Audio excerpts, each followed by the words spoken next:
Hi, Michael Bettine here again, talking about gongs. Today we're going to give a little quick tip on bowing.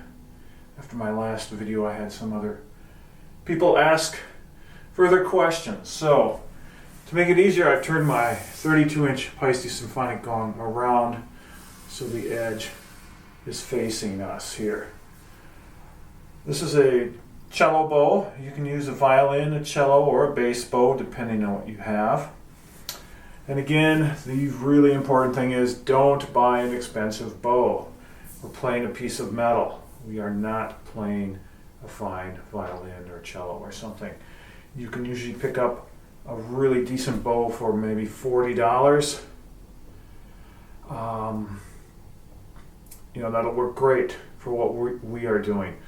A lot of times too, you can find, if you go to someplace with a string, where they sell a lot of string instruments and they have maybe a repair shop, find something that they'll give you for real cheap because it's not good enough for a violin or such anymore, a cello anymore, but for our purposes it can work quite well.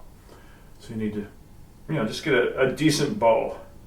For rosin, I always use Pop's bass rosin. You can use other ones, but that's the best one I have found. I was turned on to it by a bass player, and I've had the same rosin for probably 8 or 9 years now, so you don't go through it a lot. Basically, you want to have a good grip, not any sort of violin, cello technique grip. I kind of get a nice grip between my thumb and second finger, and then I use the first finger to help apply pressure, downward pressure towards the gong. And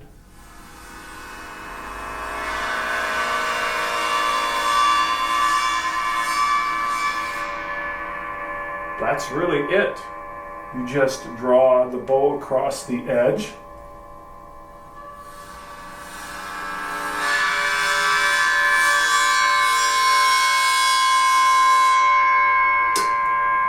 And the big thing too is to listen to the note that you're getting, or notes, listen to the sound, and also pay attention to the feel of the bow. And you can tell whether to dig in more or maybe release the pressure a little bit to get the note you're going after here.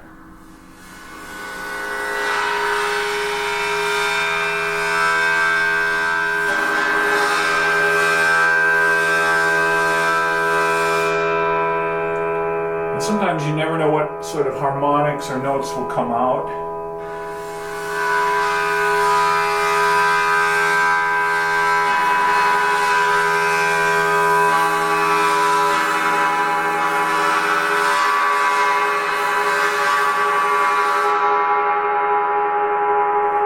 And once you get a certain frequency vibrating, it can tend to stay vibrating at that note.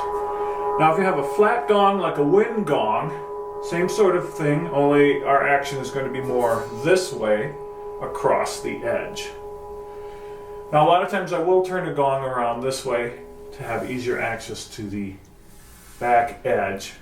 Otherwise I have to tend to go more like this to play it, to really have access, and then you run into having to stand in the way and things like that. But it's as simple as that. That's all you really need to do. Same with the cymbal. Just if this is your cymbal, you just draw the bow up and down across it. You might have to lightly put your finger on the cymbal to keep the cymbal from doing this sort of thing, but just to hold it steady and then draw the bow. You can use bows on a lot of different percussion, on a marimba bar, on a vibes bar, same thing. But again, let's just try a couple things and see what we can get. We'll also use a mallet here.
that's bows.